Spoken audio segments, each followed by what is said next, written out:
नमस्कार साथियों, state in merit वाले अभ्यर्थियों से मेरा एक शिकायत है, मेरा एक विचार है। जरा ध्यान से सुनना मेरे विचार को। मेरे मित्र, कई ऐसे मित्र मेरे कह रहे थे कि मैथ, साइंस, इंग्लिश, हिंदी ये सब में कोई संघर्ष नहीं है, रास्ता कुछ भी होगा। उन लोगों का तो नियुक्ति तय है। नहीं तय है। कैसे नहीं तय है बताओ। मान लिया कि सीट से कम रिजल्ट आया है आपके, किस में? मैथ वाले में, साइंस वाले में, ये सब में। लेकिन आपकी नियुक्ति नहीं होगी। क्यों नहीं होगी?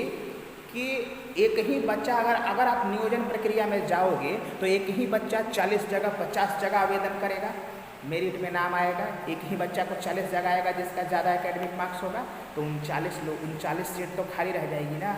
ध्यान देना, 100 में 100 में मात्र 25 सीट ही भर पाएंगे मेरे मित्र, अगर हम लोग नियोजन के जरिए जाएंगे। इसीलिए किसी भी कीमत में नियोजन को मंजूर नहीं करना है। और सभी Hindi, English, math, science, social science, computer science सभी अभ्यर्थियों से मेरा नम्र निवेदन है, उर्दू तक, कि हम लोगों को ये मिली हुई नौकरी को छोड़ना नहीं है और सरकार को झुका देना है कि जो विज्ञापन में आपने शर्तें हैं उसी के अनुरूप आपको नौकरी देनी है। अगर कोई भी मेरे मित्र अगर ये सोच रहा होगा कि हमें तो नियोजन से संभव है मार्क्स, बिल्कुल नहीं संभव है। नियोजन से तो नियुक्ति होनी ही नहीं है, क्योंकि आपका जितना सीट है ना उससे भी कई कम, यानी लगभग 25% ही सीट वो सरकार लेगी, बाकी सीट्स खाली रह जाएंगी अगले चरण में। अगले चरण का मतलब 8 साल, अगले चरण का मतलब 8 से 10 साल, तो 10 साल तक आपको इंतज़ार करना पड़ेगा।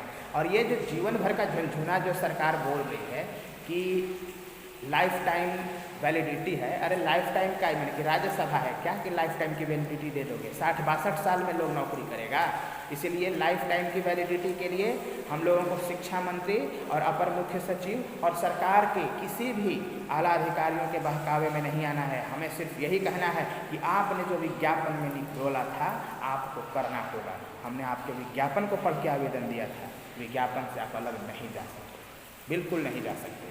तो इन्हीं शब्दों के साथ मेरे साथियों, हम लोगों को यूनाइट रहना है मेरिट लिस्ट वाले को, और मेरिट और नॉट मेरिट कभी बराबर नहीं हो सकता। हम लोगों को उन लोगों को खदेड़ देना है, बाहर कर देना है। वो लोग अपना अलग तरीका सोचे, हम लोगों से उसकी दोस्ती कभी नहीं हो सकती। मेरा कल मित्र एक कह रहा था वहाँ पे पटना गांधी मैदान में कि कभी घोड़ा और गधा बराबर हो सकता है क्या? कभी नहीं हो सकता। घोड़ा और गधा को एक नहीं किया जा सकता, और जो इसको एक करने की कोशिश कर रहा है वो सबसे बड़ा गधा है। और हर जगह सरकार को हराएंगे, चाहे हाई कोर्ट हो, सुप्रीम कोर्ट में हो। तो सभी मित्रों से मेरा नम्र निवेदन है, वो किसी भी विषय को हो, सभी भुलावे को दूर करके इस आंदोलन में शामिल होइए मेरे मित्र। और जो भी हो सरकार को घेरना है और अपनी जंग को जीतना है। इसी शब्दों के साथ मैं अपनी वाणी को विराम देता हूँ। जय हिंद।